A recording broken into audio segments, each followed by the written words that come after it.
എല്ലാവർക്കും നമസ്കാരം. Doctor ബാലാണ്. Just ഒന്ന് പറയണമെന്ന് തോന്നി, വേറെ മാർഗമില്ല. ഞാൻ അടുത്ത കാലത്ത് കുറച്ച് വീഡിയോസ് ഒക്കെ കണ്ടായിരുന്നു. എന്റെ കാര്യം വേറെ വഴിയില്ല. അതുകൊണ്ട് 10 കൊല്ലം എന്നെ ഉപദ്രവിക്കുക. 10 കൊല്ലം ഒരു മനുഷ്യനെ ഉപദ്രവിച്ചുകൊണ്ടിരിക്കുകയാണ്. In the name of law, in the name of law. ഇപ്പൊ പേരെടുത്ത് പറയാൻ പറ്റില്ലല്ലോ. അവർക്ക് എന്ത് വേണമെങ്കിലും പറയാം, എനിക്ക് പറയാൻ പറ്റില്ല. കാരണം ഞാനാണ്. ആണല്ലേ, പറയാൻ പാടില്ല. എത്ര സങ്കടം ഉണ്ടെങ്കിലും മനസ്സിൽ വയ്ക്കണം, ചിരിച്ചുകൊണ്ടേയിരിക്കുന്നു അല്ലേ.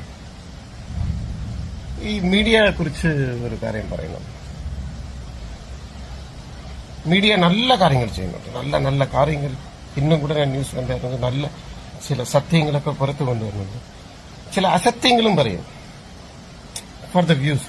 ആனா മീഡിയയെ ചതിക്കുന്ന ഒരാളുണ്ട് കേരളത്തില്, അറിയാമോ? ഒന്നു വേണ്ടെന്ന് പറഞ്ഞ് നടക്കുന്ന ഒരാളുണ്ട് ഇവിടെ.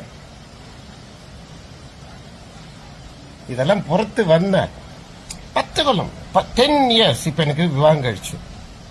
എന്നുடைய വൈഫ് പിറന്ന നാളാണ്.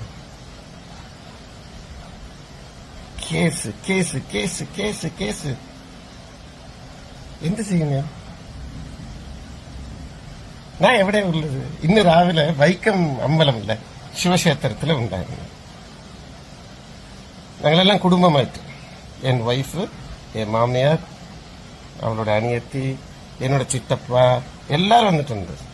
കോക്കിലയുടെ പിറന്നനാൾ 2 ദിവസത്തില് 27 വിശേഷങ്ങളുണ്ട്. ഇവിടെ നിയമമുണ്ടോ? കേരളത്തിൽ ഈ ലോകത്ത് നിയമമുണ്ടോ? അപ്പൊ എന്താ ചെയ്യേണ്ടത്? എന്താ നമ്മൾ ചെയ്യേണ്ടത്?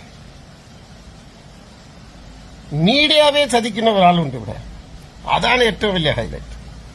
ഇനി എന്നെ ഉപദ്രവിച്ചാൽ ഞാൻ വലിയ പ്രസ് മീറ്റ് വയ്ക്കും. എല്ലാ സത്യങ്ങളും തുറന്നു പറയും. ഇത് നടക്കും, എഴുതി വെച്ചോളൂ, നടക്കും. എല്ലാ ഏഷ്യാനെറ്റ്, മനോരമ ന്യൂസ് എല്ലാരെയും വിളിക്കും ഞാൻ. സത്യങ്ങൾ തുറന്നു പറയും. അപ്പൊ നിങ്ങൾ നെറ്റിപ്പോവും. പട്ടാതെ കൊണ്ട് കേട്ടോ, ഒന്ന് ക്ഷമിക്കണം. Thank you. എന്നാ വിശ വെച്ച് കൊണ്ടിടുங்க 2 പേരെയും.